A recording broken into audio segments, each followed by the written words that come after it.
What is going on, my ninjas? Words cannot explain how much I want this to be canon. It is filler, but technically it's only filler if you look at it as not being in the manga. If you're an anime only watcher, there's no such thing as filler and canon to you. Everything happened.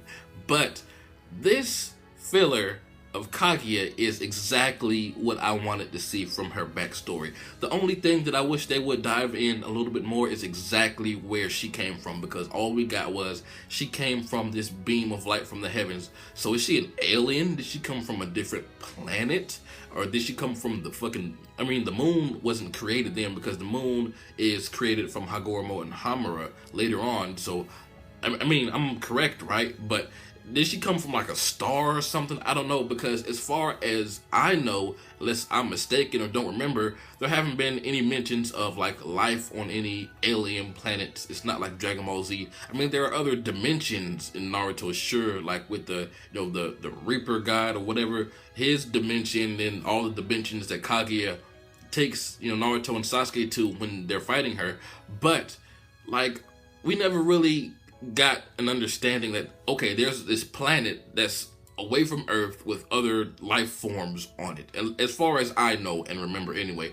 But other than that, this episode was great. We got to figure out who Kaguyas Lover is, who's the father of her two children, and I'm going to get to Hagoromo and Hamura in a second, because there's something I want to discuss about based on what I saw in the preview. But this Lord Tenji or Kenji, whatever his name is, he's a smooth motherfucker, man. I love how he walked outside the Kaguya. It's like, you like stars, huh?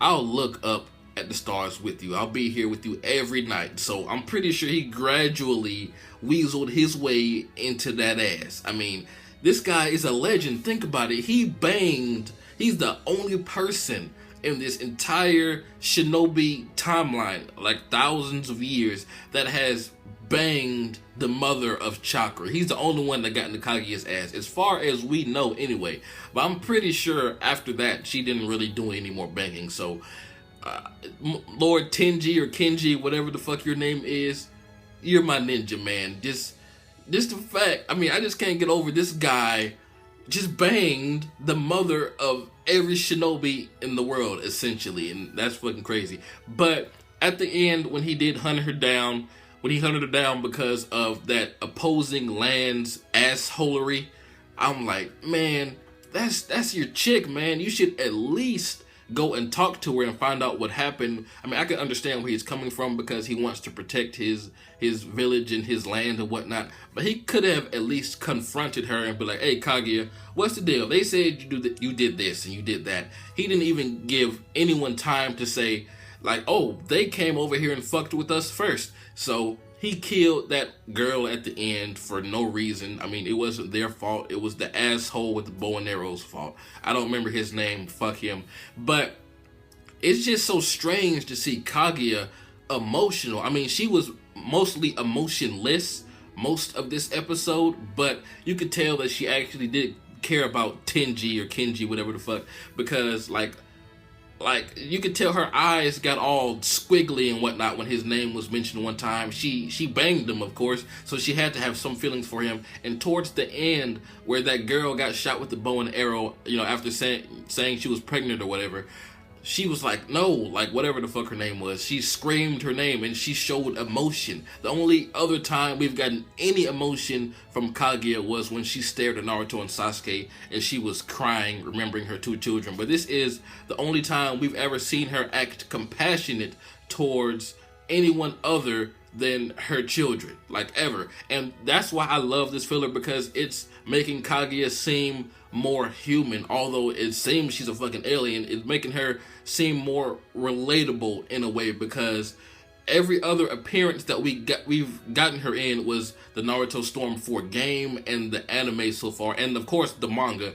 And up until this point, she's been this, you know, crazy, power hungry, obsessed, chakra loving, you know, demon. So it's nice to see her before all of that happened. And let me say that I thought, based on Madara's story, that she got all this power when she ate the fruit, which she did, which we saw at the end.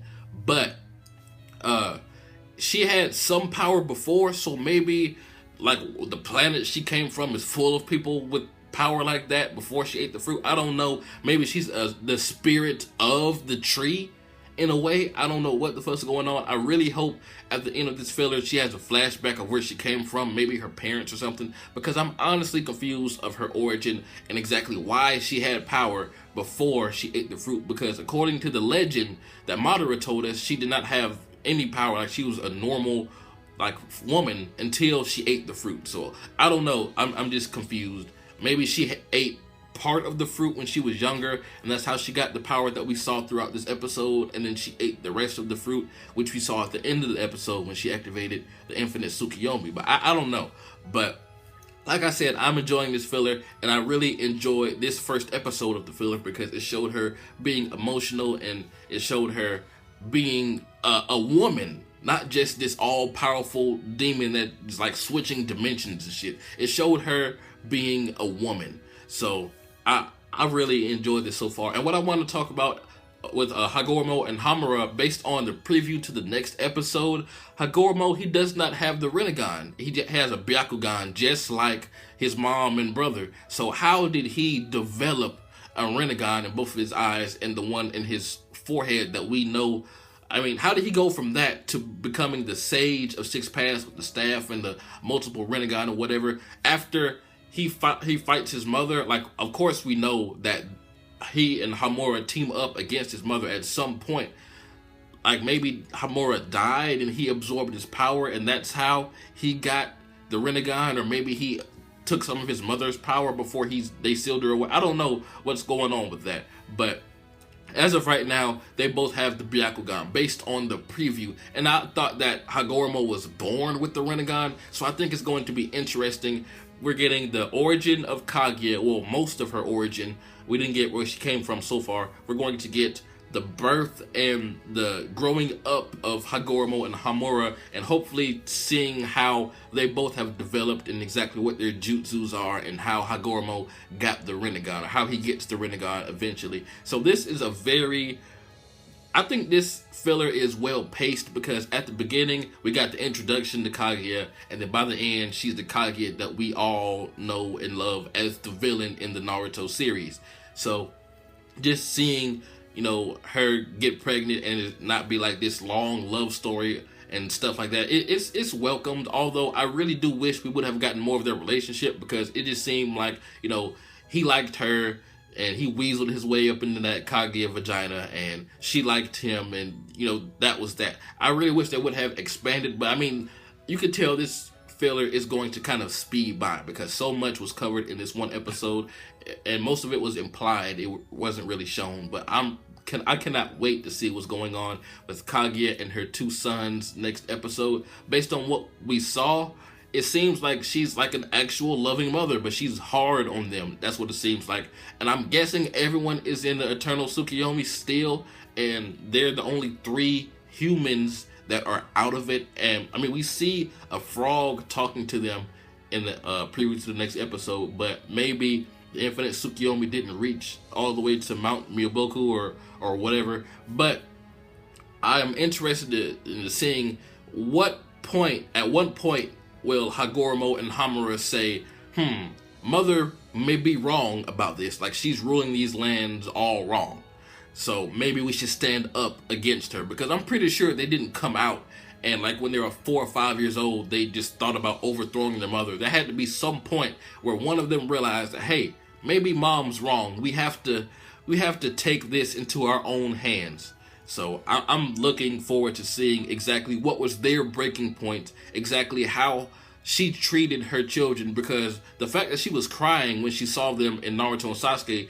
means that she did love them, and she may have been a caring mother, but her version of caring may not be the caring that we, you know, as a society may approve of. Like, she seems like she'll be a hard mother. Just imagine having Kaguya as your mom. I'm pretty sure she'll be strict as fuck. I don't know exactly what she wanted Hagoromo and Hamura to grow up becoming, but it's obvious since they fought her and sealed her that they weren't digging it at some point in their life. So tell me what you guys think is going to happen next episode. I honestly cannot wait to learn more about Hagoromo and Hamura, how he got the Rinnegan, and hopefully we move on to Hagoromo's children, you know, Indra and Ashura, and I'm guessing Hamura had some children of his own as well, since we did get this like there's descendants of Hamura and then there's descendants of Hagoromo. So I hope we get into both of their children, but I think this filler is going to be only